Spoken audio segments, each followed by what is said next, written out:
ਨੁਮਾਨ ਹਾਂਜੀ ਅੱਗੇ ਤੂੰ ਇਧਰ ਮੋਟਰਸਾਈਕਲ ਤੇ ਆਣ ਡਿਆ ਕਿੱਥੋਂ ਆਇਆ ਮੈਂ ਉਦੋਂ ਤੇਰੇ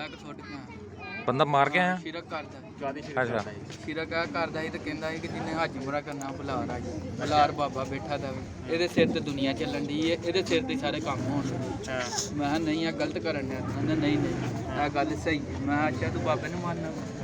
ਮੈਂ ਬਾਬੇ ਨੂੰ ਕਿੰਨਾ ਕੁ ਮੰਨਣਾ ਤੂੰ ਆਂਦਾ ਬਾਬਾ ਮੇਰਾ ਮਾਂ ਪਿਓ ਰੱਬ ਸਭ ਕੁਝ ਮੇਰਾ ਉਹੀ ਹੈ ਬਾਬਾ ਹੀ ਹੈ ਬਾਬੇ ਤੋਂ ਇਲਾਵਾ ਨਹੀਂ ਮੈਂ ਕਿਸੇ ਨੂੰ ਮੰਨਦਾ ਮੈਂ ਵੀ ਨਹੀਂ ਸਹੀ ਮੈਂ ਗਲਤ ਕਰਨਾ ਮੈਂ ਤੂੰ ਭਰਾਵਾ ਇਹ ਜਿਹੀਆਂ ਗੱਲਾਂ ਮੇਰੇ ਨਾਲ ਕਰਦਾ ਸੀ ਕਿ ਮੇਰੇ ਬਾਬੇ ਵਾਲ ਆਈਏ ਮੇਰੇ ਬਾਬੇ ਨੂੰ ਮੰਨੇ ਕੁਰਾਨ ਹਦੀਸ ਛੱਡ ਕੇ ਤੇ ਮੇਰੇ ਬਾਬੇ ਵਾਲ ਨੂੰ ਆਈਏ ਮੈਂ ਤਾਂ ਇਸ ਗੱਲ ਤੋਂ ਮਾਰ ਕੌਣ ਕੌਣ ਜਦੋਂ ਮਾਰ ਕੇ ਆਏ ਹੋਰ ਬੜੇ ਬੰਦੇ ਵੇਖਣ ਦੇ ਮੈਂ ਇਕੱਲਾ ਹੀ ਨਾ ਮੇਰੇ ਨਾਲ ਕੋਈ ਬੰਦਾ ਸੀ ਨਾ ਲੈਣੀ ਨਾ ਦੇਣੀ ਮੈਂ ਇਕੱਲਾ ਹੀ ਉਹਨੂੰ ਮਾਰ ਗਿਆ ਮੈਂ ਆਪਣੇ ਸਿਰ ਉਹ ਗਰਾਊਂਡ 'ਚ ਮਾਰ ਗਿਆ ਗਰਾਊਂਡ 'ਚ ਮਾਰ ਗਿਆ 5 ਫੈਰ ਮਾਰੇ ਇਹ ਬੰਦਾ ਇਹ ਗੱਲਾਂ ਕਰਦਾ ਸੀ ਕਿਉਂ ਬਾਬਾ ਰੱਬ ਹੈ ਹਾਂ ਅੱਛਾ 5 ਨੂੰ ਤਦ ਮੈਂ ਫੈਰ ਮਾਰੇ ਨੇ ਬਾਬੇ ਨੂੰ ਰੱਬ ਬਣਾ ਕੇ ਬੈਠਾ ਦਾ ਯਾਰ ਸ਼ਿਰਕ ਕਰਨ ਡਿਆ ਸਿੱਧਾ ਸਿੱਧਾ ਯਾਨੀ ਅੱਲਾ ਦੀ ਜ਼ਾਤ 'ਚ ਸ਼ਿਰਕ ਕਰਨ ਦਾ ਸੀ ਤੂੰ ਤਦ ਉਹਨੂੰ ਮਾਰਿਆ ਤਦ ਮਾਰਿਆ ਸਹੀ ਤੇਰਾ ਆਪਣਾ ਤਾਂ ਨਹੀਂ ਕੋਈ ਲੈਣਾ ਦੇਣਾ ਸੀ ਮੇਰਾ ਹੋਰ ਕਦਰ ਕੋਈ ਯਾਨੀ ਕਿ ਤੇਰਾ ਉਹਦਾ ਨਹੀਂ ਹੈ ਹੋਰ ਕੋਈ ਸ਼ਿਰਕ ਦੀ ਵਜ੍ਹਾ ਤੋਂ ਮਾਰ ਸ਼ਿਰਕ ਦੀ ਵਜ੍ਹਾ ਤੋਂ ਮਾਰ ਦਾਦੀ ਦੁਸ਼ਮਣੀ ਤੇ ਕੋਈ ਨਹੀਂ ਕੋਈ ਦੁਸ਼ਮਣੀ ਕੋਈ ਹੋਟਲ ਨਾ ਹੱਲ ਹੋਇਆ ਨਹੀਂ ਹੈ ਕੋਈ ਹੱਲ ਹੋਇਆ ਨਹੀਂ ਹੈ ਦਰਬਾਰ ਤੇ ਰਹਿ ਕੇ ਆਇਆ ਇਹ ਗੱਲ ਇਹਨੇ ਕੀਤੀ ਹੈ ਕਿ ਹੱਜ ਉਮਰਾ ਮੈਂ ਗਿਆ ਹਾਂ ਉੱਧਰ ਪਹਿਲੇ ਦਿਨ ਤੇ ਉੱਥੇ ਦੂਸਰਿਆਂ ਲੋਕਾਂ ਨੂੰ ਸਿਖਾਉਣ ਡਿਆ ਕਿ ਹੱਜ ਉਮਰਾ ਕਰਨਾ ਹੈ ਤੇ ਇਹ ਦਰਬਾਰ ਦੇ ਉੱਤੇ ਆ ਜਾ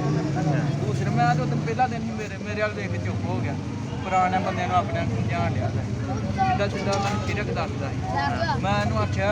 ਅੱਜ ਮੈਂ ਇਹਨੂੰ ਆਖਿਆ ਮੈਂ ਤੇਰੇ ਬਾਬੇ ਨੂੰ ਬੜਾ ਮੰਨਦਾ ਵਾ ਫਲਾਣ ਠੀਕ ਮੈਂ ਚੱਲਾਂ ਉੱਥੇ ਭੰਗ ਤੇਰੇ ਬਾਬੇ ਮੈਨੂੰ ਕਹਿੰਦਾ ਬਾਬੇ ਨੂੰ ਮੰਨਿਆ ਕਰੋ ਫਲਾਣ ਠੀਕ ਹੈ ਬਾਬਾ ਹੀ ਸਭ ਕੁਝ ਬਾਬੇ ਦੀ ਵਜ੍ਹਾ ਤੋਂ ਦੁਨੀਆ ਚੱਲਣ ਦੀ ਜਦੋਂ ਬਾਬੇ ਦਾ ਹੁਕਮ ਹੋਣਾ ਰੱਬ ਨੂੰ ਕੋਈ ਨਹੀਂ ਮੁਹੰਮਦ ਸੱਲਮ ਤੋਂ ਬਾਅਦ ਬਾਬਾ ਇੰਨੀ ਗੱਲ ਉਹਨੇ ਜਦੋਂ ਕਹੀ ਮੇਰਾ ਦਿਮਾਗ ਫੁੱਲ ਖਰਾਬ ਹੋ ਗਿਆ ਮਾਰੇ ਨੇ ਉਹਨੂੰ ਮੈਂ ਫੈਰ ਕਰ ਦਿੱਤੀ ਮਾਰ ਜਾਣਾ ਕਿਤੇ ਉਸ ਤੋਂ ਇਲਾਵਾ ਹੋਰ ਕੋਈ ਤੇ ਅਕਸਰ ਕਦੀ ਇਹੋ ਜਿਹਾ ਵਾਕਿਆ ਹੋਇਆ ਤਾਂ ਬੰਦਾ ਮਾਰ ਕੇ ਬੰਦਾ ਦੌੜ ਜਾਂਦਾ ਤੂੰ ਸਿੱਧਾ ਮੱਲੇ ਆ ਗਿਆ ਤੇ ਆਂਦਾ ਬੁਲਾਓ ਪੁਲਿਸ ਨੂੰ ਮੈਂ ਸ਼ਿਰਕ ਕਰਦਾ ਸੀ ਮੈਂ ਉਹਨੂੰ ਤਦ ਮਾਰ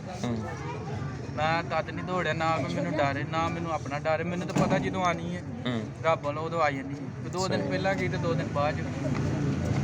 ਤਦ ਮੈਂ ਮਾਰ ਕੇ ਆ ਗਿਆ ਸਿੱਧਾ ਯਾਨੀ ਕਿ ਤੈਨੂੰ ਕੋਈ ਟੈਨਸ਼ਨ ਨਹੀਂ ਹੈ ਕੋਈ ਟੈਨਸ਼ਨ ਤੂੰ ਰਾਈਟ ਹੱਕ ਤੇ ਨੇ ਆਪਣੇ ਤੇ ਤੈਨੂੰ ਇਹ ਵੀ ਪਤਾ ਹੈ ਕਿ ਮੁਲਕ 'ਚ ਕਾਨੂੰਨ ਵੀ ਹੈ ਨੇ ਦੁਨੀਆ ਦੇ ਕਾਨੂੰਨ ਤੇ ਹੈ ਨੇ ਨਾ ਚਲੋ ਉਹ ਤੇ ਮੁਮਕਿਨ ਹੈ ਤੂੰ ਬਹੁਤ ਅੱਛਾ ਕੀਤਾ ਅੱਲਾ ਦੀ ਨਜ਼ਰ 'ਚ ਪਰ ਦੁਨੀਆ ਦੇ ਕਾਨੂੰਨ ਨੇ ਅੱਗੇ ਵੀ ਇਹੋ ਜਿਹੇ ਵਾਕਿਆ ਤੂੰ ਸੁਣੇ ਨੇ ਖਤਮ ਹੀ ਤੇ ਹੋਣੀ ਹੈ ਕਿ ਨਹੀਂ ਇੱਥੇ ਹੀ ਚੱਲਦੀ ਰਹਿਣੀ ਹੈ ਦੁਨੀਆ ਸਹੀ ਯਾਨੀ ਕਿ ਪ੍ਰਾਊਡ ਕਰਨਾ ਠੀਕ ਅੱਛਾ ਕੀਤਾ ਤੂੰ ਕਰਕੇ